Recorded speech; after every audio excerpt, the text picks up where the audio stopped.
Yeah, sorry you haven't seen us in a couple of weeks. We've been waiting for building consent. I'm on the corner of Gunsney Street and Taranaki Street in front of the old Salvation Army store. Maybe we'll go inside, find out what the story is.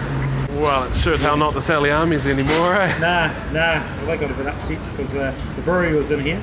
Oh, really? And the brewery, because they had these signs up the front all around the brewery. So went to whip those down on that, well, I think it was last Saturday. It's a brewery. Are they you getting any discounts on the beers, or, you know, are they supplementing the old pay? Yeah. So where do you see you guys fitting in the Wellington brewing environment, yes? Like what sort of beers do you do?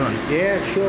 Well, as you know, the brewery environment in Wellington is fairly cluttered. There's lots of people doing some excellent beers, and there's a really lot of good local craft breweries as well doing excellent stuff. What we're trying to do with our beers is actually develop beers that predominantly don't rely on the big hoppy overtones of some of the big APAs, where we've been managing to dial back some of those hoppy flavours, but enhance other flavours of the beer, particularly through his yeast and his so you're talking about good brewing control, like invested in some extra gear just to make sure that everything's very precise, you know, your temperature is right, and that the yeast is taken care of and that sort of thing. And once we know the recipe, we know that this gear can produce that beer time and time again with the same consistency. What do you bring today, bro? Red Pills. Oh, yes, nice one. Which is a bit of a unique style. Yeah, it's trying to get something a little bit different. New Zealand Pills seems to be a very yellow, very light coloured beer, but see if we get the same sort of thing. Like nice sort of wine in New Zealand hops and all that sort of lemon lime character you get. Gordon Strong from BJCP is barracking quite heavily to try and get New Zealand styles recognised. Because New Zealand hops are different enough to be a separate set of things.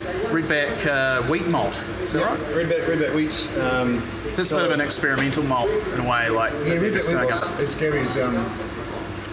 Jenny came out with a batch, or maybe 2 batches so far. I'm not sure. There's a Brazilian lady, right? Down in Canterbury, Yes. Gladfield. Doug and Gary Michaels. So, they're sort of doing some trick malts here and there to see what they can be done. Because they're the only specialty maltsters down this way. It's half the world. So. And that's the cool thing with what they call New World breweries, I guess, is you just try and throw the kitchen sink at it and try different stuff, eh? Have a go and see how it works. These malts don't have a great long pedigree of we know exactly what's going to happen here, and we know it's worked well on their in-house breweries, and so, people can see what they're doing with it. We're at the new brewing precinct of Wellington. Just up the road on Gunsney Street here, we've got Fortune Favours, which we've visited. A bit further down the road is Husk Bar with Choice Bros Brewery.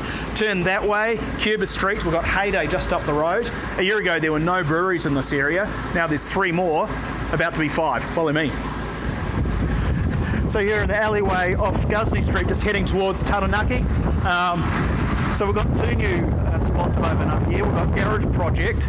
They've just started their new barrel aging sort of spot where they're just expanding their brewing a little bit. There they are there. There's lots of beautiful oak barrels, etc. And over this side, we've got the brand new players in town, Whistling Sisters. They're just about to open up with their restaurant, brewery, and everything will be going in hopefully the first week of March. Yeah, the whole reason why this Whistling Sisters brewery is in existence is it's a brainchild of Russell and Owen Scott.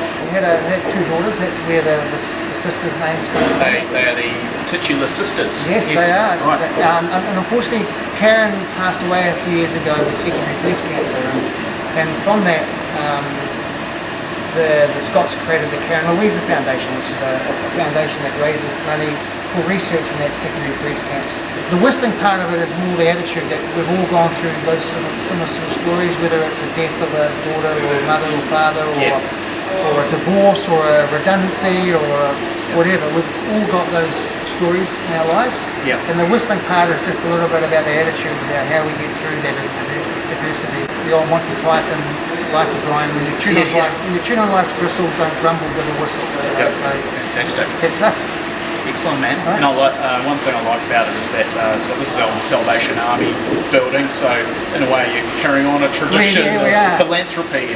We are, yes, absolutely. People around us. Absolutely.